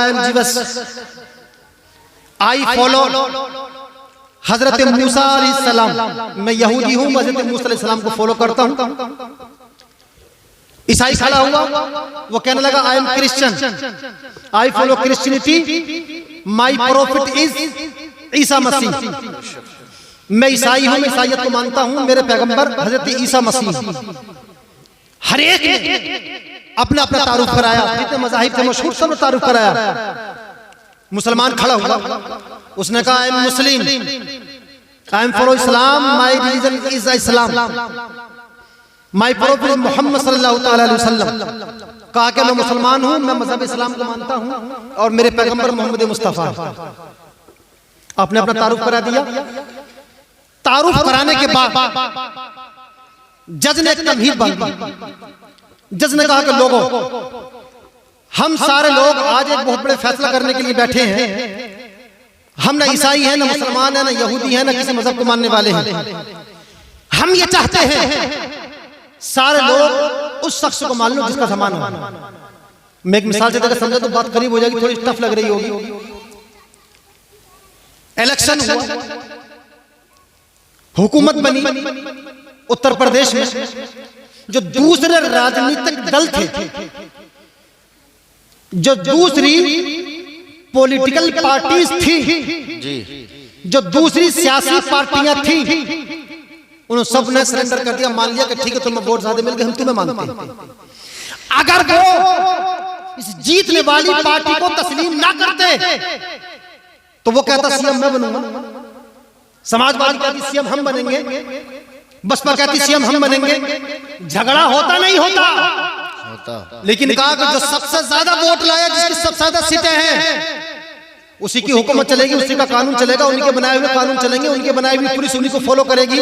और अगर 10 पार्टी है, 10 के 10 सीएम होते तो पुलिस किसकी मानती? किसको? कोई कहता कानून ये होना चाहिए, हेलमेट पहनना होगा, दूसरा कहता नहीं पहनना होगा। उसे अपने वोट बढ़ाने थे तो कहता हेलमेट नहीं पहनना है, कि किसका कानून चलता? कहा एक का चलेगा। कहा कि लॉकडाउन में मास्क लगाना है तो एक सीएम कहता कि नहीं मास्क जरूरी नहीं है ताकि हमारे वोट बढ़े। एक कहता मास्क लगाना है, दूसरा कहता नहीं मास्क मुंह पर नहीं आंखों पर लगाना है। पुलिस किसके हुक्म को फॉलो करती? का एक था तो आसानी से सबको मास्क मुंह पे लगवा दिया।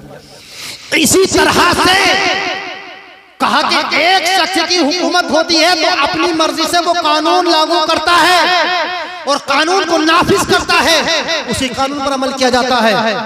उन्होंने कहा, जजेज ने, आपकी बात समझ में आ गई? जजेज ने कहा कि ये देखो कि इस वक्त जमाना किसका है जी। इस वक्त जिस नबी का जमाना हो उस नबी के जमाने को मान लीजिए, जिस नबी का दौर हो उस नबी को कबूल कर लीजिए, झगड़े खत्म हो जाएंगे। अगर हजरत मूसा का जमाना है तो सब लोग हजरत मूसा को कबूल कर लो, झगड़े खत्म हो जाएंगे। हजरत ईसा का जमाना, हजरत ईसा को मान लो, झगड़े खत्म हो जाएंगे। हजरत मोहम्मद मुस्तफा का जमाना, मोहम्मद मुस्तफा का मान लो, झगड़े खत्म हो जाएंगे। मगर ये पता कैसे चले कि जमाना किसका है? हाय हाय, पॉइंट पा रहा हूं। ये पता कैसे चले जमाना किसका है? अब जजेस ने कहा, हम तुमको एक चांस देते हैं, हर एक शख्स अपने अपने नबी के मौजज़ात बयान करे। जो नबी आता है, तवज्जो, नाजुक मोड़ पर, जो नबी आता है उसके पास मौजज़ात होते हैं और जब वो नबी जाता है तो उसका मौजज़ा खत्म हो जाता है। आए हाय, ये उनकी बात है जो किसी मजहब को नहीं मानते। सुनने किसकी बात है? जो किसी मजहब को नहीं मानते। जो नबी आता है उसको अल्लाह तबारक व तआला मौजज़ा देता है और जब वो नबी दुनिया से चला जाता है उसका मौजज़ा खत्म हो जाता है। मिसाल के तौर पर हजरत मूसा अलैहिस्सलाम आए, अल्लाह ने उनको असा दिया, ऐसा ऐसा जमीन पर डाल दे तो अज़दा बन जाए, सारे अज़दा को खा जाए। ऐसा ऐसा अंधेरे में खड़ा कर दे तो रोशनी होने लगे। ऐसा ऐसा अगर दरियाई नील के सीने पे मार दे, दरियाई नील के सीने पे 12 रास्ते बन जाए। और जब हजरत मूसा अलैहिस्सलाम गए तो वो असा का मौजज़ा खत्म हो गया। वो जजेस कहने लगे, please find out and perfections his represent about your prophet। और लोगों अपने अपने नबी का कोई ऐसा मौजज़ा पेश करो कि वो नबी हो, उसका मौजज़ा भी जिंदा हो। ऐसा इंसान कोई पेश करो जिस नबी का मौजज़ा आज दुनिया में मौजूद हो, और जिस नबी का मौजज़ा दुनिया में मौजूद है समझ लो वो नबी भी मौजूद है। आए सुभान अल्लाह। जो नबी मौजज़ा दिया गया, अगर वो नबी का मौजज़ा दुनिया में है तो मान लो कि वो नबी भी दुनिया में है। और जो नबी दुनिया में है उस नबी का जमाना है, और जिस नबी का जमाना है उस नबी को मान लो, झगड़े खत्म हो जाएंगे।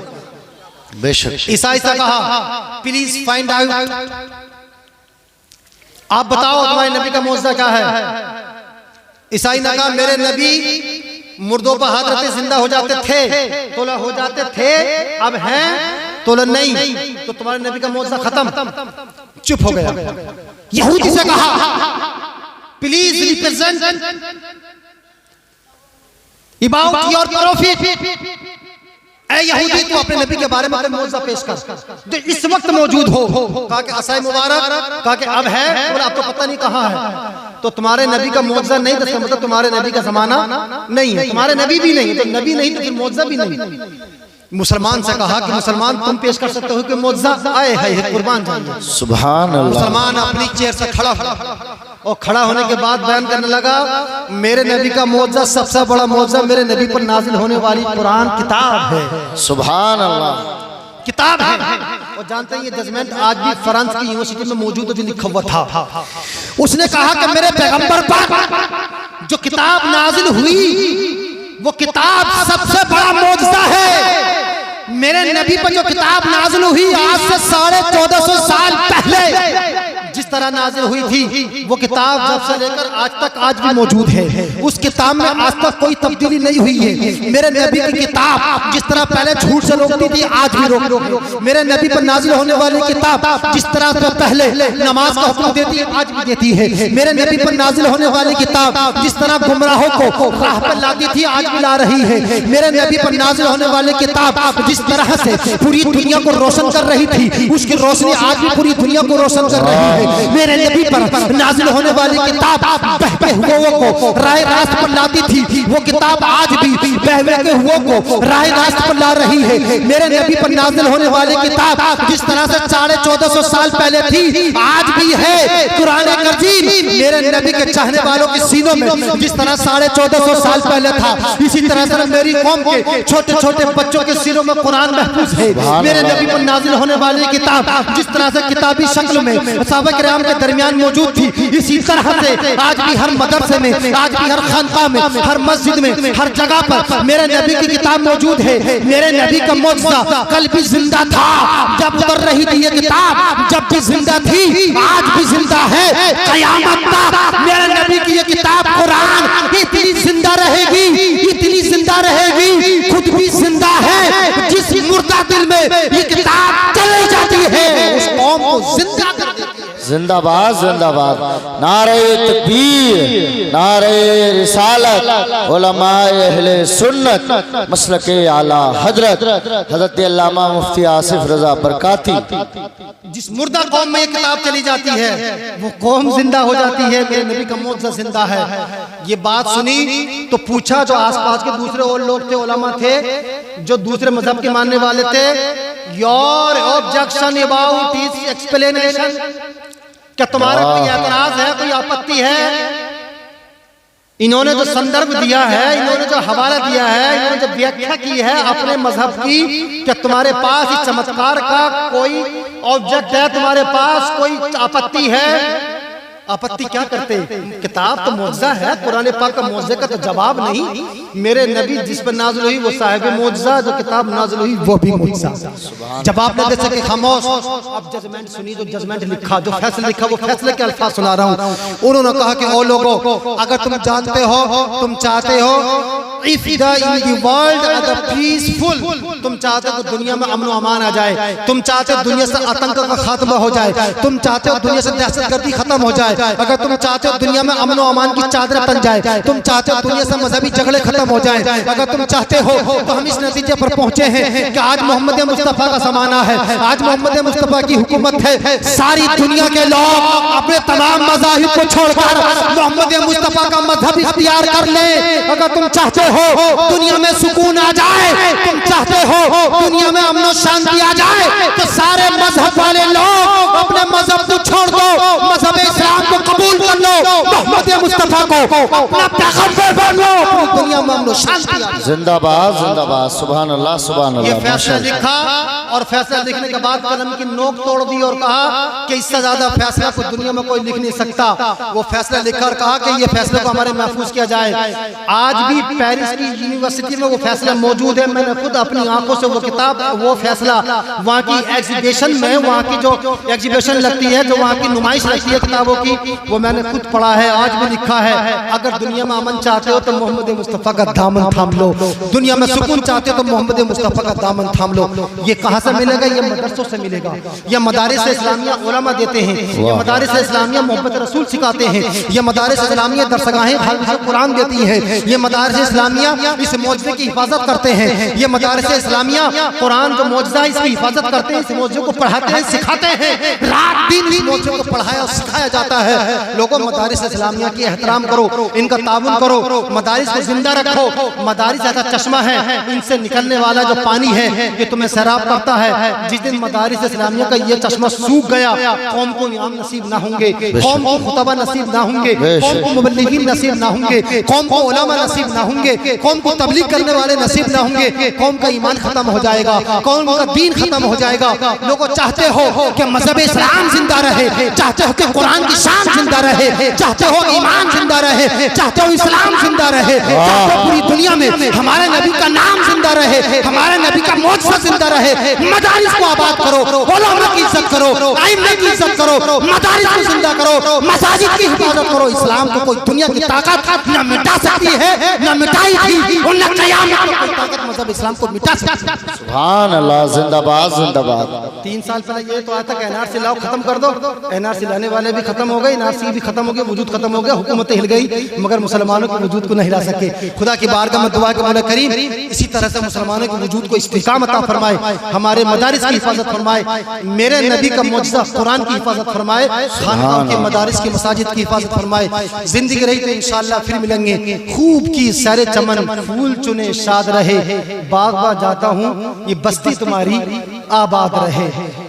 आई नई हुकूमत, सिक्का नया चलेगा, मौसम में रंग बदला, सुबह सबे विलादत।